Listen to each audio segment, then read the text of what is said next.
104.7 IFM. Report! Nananawagan ngayon ang kagawaran ng kalusugan sa publiko ukol sa pagkakaroon ng hygienic practices laban sa tumataas na kaso ng wild, water and foodborne influenza, leptospirosis and dengue diseases. Bunsod na rin ang nararanasang lagay ng panahon. Kasabay pa nito, binigyang din ang kahalagahan ng pagpunta ng maaga sa mga ospital o centers para sa konsultasyon upang maagapan sakaling magpositibo sa mga naturang sakit.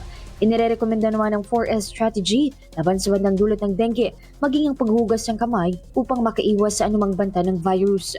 Nauna nang inihayag ng Region 1 Health Authorities na inaasahan ang pagkakatala ng mga naturang sakit dahil sa umiiral na lagay ng panahon ngayon. Samantala matatandaan na halos 300 na rin ang italang bilang ng kaso ng dengue sa Pangasinan na ito ring nangunguna sa mga probinsya sa Rehiyon 1 na may pinakamataas na bilang. Mula rito sa IFM Dagupan, ito si Idol Ron Aracatatak, IFM. IFM News. IFM News. IFM News.